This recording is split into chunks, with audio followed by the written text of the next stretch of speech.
संसार संसार का आकर्षण है और वास्तव में ये मन मेरा है, यही तो मल है।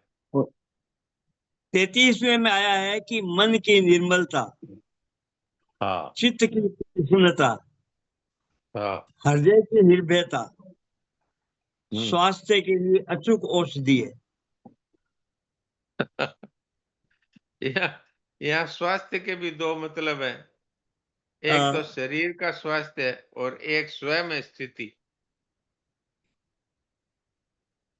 स्वयं में स्थिति है वही स्वस्थ है, बाकी तो सब रोगी है। इसलिए स्वस्थ वही है। ये जी सा भवरोग है, ये ये जो क्या है ये जी? बात है जो राग ही सभी रोगों का मूल है, सभी बातों का। हाँ, और राग ही सब अहम रोगों का मूल है। अहम का इसमें समर्पण भवरोग न भी। होना, इसका मूल भी राग ही हुआ। खैर यही बात है, किसी भी और वस्तु, क्या, परिस्थिति या शरीर में राग रहना।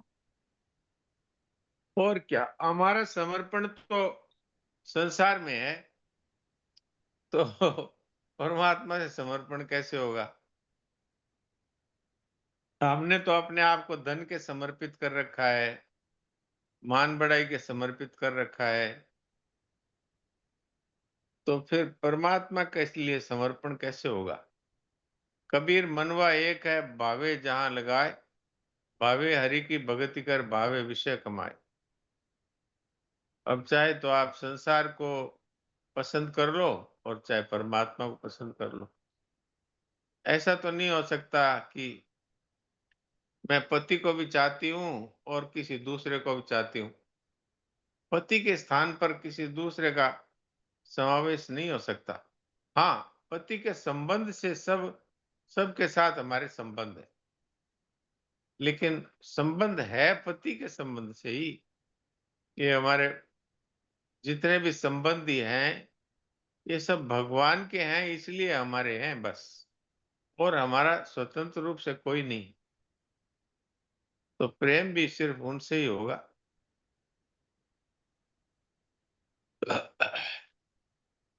तो ये जो हाँ जी। निर्मलता है वो तो चाह रहित होने बिना आएगी नहीं।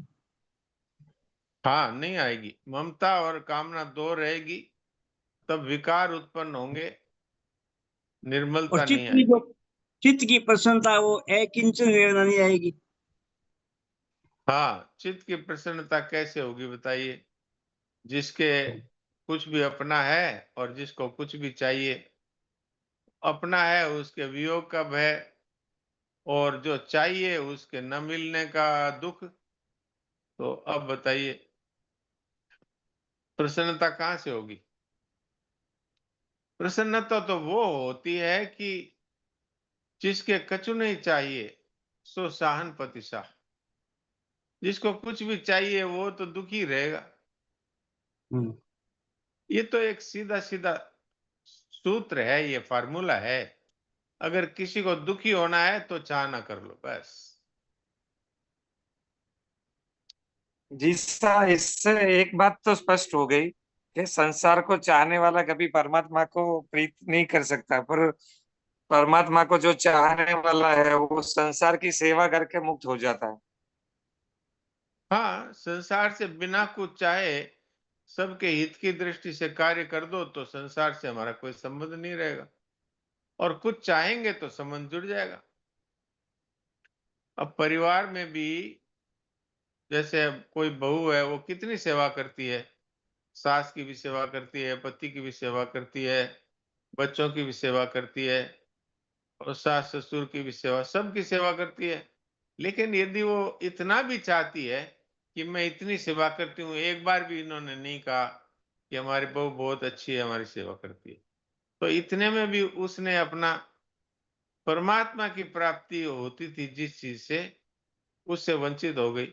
अच्छा, अगर वो कह भी दे हमारी बहू बहुत अच्छी है, तो मिला क्या? कुछ नहीं। अभिमान ही बढ़ेगा और कुछ नहीं होगा। तो वास्तव में संसार की किसी प्रकार की इच्छा है, वो एक प्रकार से ऐसा है जैसे जहां हीरा मिलना था वहां पत्थर लिया। यही बात है। वो मैंने एक आपको पहले कथा सुनाई थी ना कि एक वो किसी सेठ ने 10 लाख रुपए लगा करके गांव में एक अच्छा स्कूल खोल दिया और गांव में दूर दूर तक स्कूल नहीं था। तो बच्चों को भाई पढ़ने में असुविधा है तो 10 लाख रुपए लगा के और स्कूल खोल दिया। वो गांव का ही सेठ था लेकिन वो बंबई में रह करके बड़ा व्यापारी हो गया। तो उसने कहा चलो गांव के बच्चों के लिए मैं स्कूल बना देता हूँ। तो स्कूल बना दिया तो गांव वालों ने कहा कि हम आपका अभिनंदन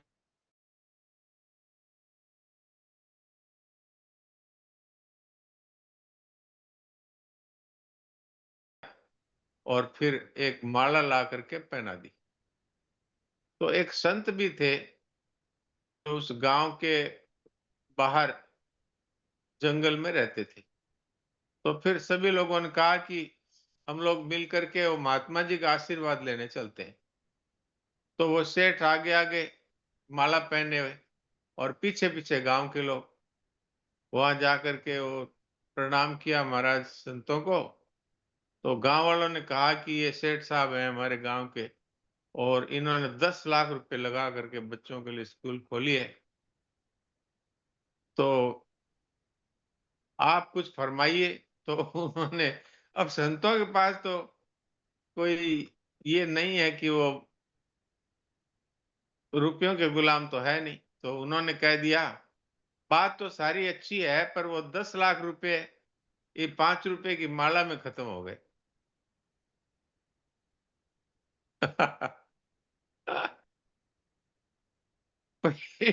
इन्होंने जो जो लगाया उसकी जगह में वाह वाह हो गई और माला पहना दी तो हो गया बस पूरा। और यही अगर निष्काम भाव से करते तो इससे परमात्मा की प्राप्ति हो जाती। नहीं तो क्या हुआ माला तो थोड़ी देर में मुरझा जाएगी और वो जो जो उनका अभिनंदन किया वही बाद में उनको भूल जाएंगे और कोई कोई तो उनकी निंदा भी कर देंगे कि ये ब्लैक का कमाया हुआ पैसा होगा तो यहाँ पर लगा दिया। तो मिला क्या कुछ नहीं। और जिस चीज से हमको परमात्मा मिल सकते थे उससे हमको क्या मिला 5 रुपए की माला और लोगों का थोड़ी देर के लिए प्रशंसा और बाद में पीठ पीछे वही कह देंगे कि ये वहां ब्लैक में कमाई करते हैं तो वहां करोड़ों कमाए होंगे तो उसमें से 10 लाख लगा दिए क्या है। तो मिला क्या मिला कुछ भी नहीं। तो इसलिए ये बात कही गई है कि किसी भी प्रकार की इच्छा न हो। अब बहू बेचारी दिन भर सेवा करती है जिससे वो परमात्मा की प्राप्ति कर सकती थी।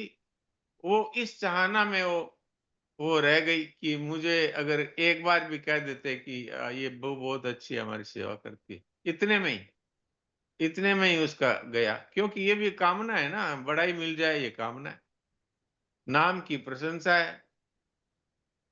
मिला क्या कुछ नहीं। नाम भी असत और प्रशंसा भी असत। जिससे सत्य तत्व परमात्मा मिल सकते थे उससे क्या मिला कुछ नहीं। अभिमान बढ़ सकता है मैं ऐसा हूं और मिला कुछ भी नहीं। अभिमान तो सब अनर्थों की जड़ है। इसलिए निष्काम भाव पूर्वक अगर एक गिलास पानी भी किसी को पिला दिया तो स्वल्पमप्यस्य धर्मस्य त्रायते महतो भयात्। एक छोटा सा भी निष्काम भाव से किया हुआ जो कार्य है वो जन्म मरण से छुड़ा देता है। इस कर्मयोग रूपी महान साधन का अगर कोई आरंभ भी कर दे तो इसका भी नाश नहीं होता। पर बात इतनी है कि चाहे किसी को आधी रोटी भी दी है और यही विचार करके दी है कि बस हमारे ठाकुर हैं अथवा भाई ये संसार की चीज है संसार की सेवा में लगा दी हमें क्या। अरे गंगा जल से गंगा जी में पूजा कर दी तो हमने अपने घर से क्या दिया। तो इस तरह से यदि निष्काम भाव अपना ले तो आधी रोटी के दान से परमात्मा की प्राप्ति हो जाए। और नहीं तो लाखों रुपए लगा दो और बदले में कुछ चाहो तो यहां जो मिलेगा वो भी नाशवान।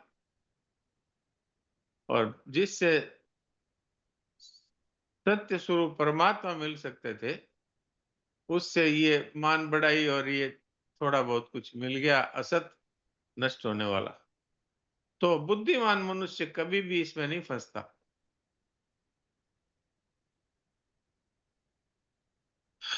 तो मोक्ष सत्संग से सामर्थ्य की अभिव्यक्ति होती है, तो सामर्थ्य की अभिव्यक्ति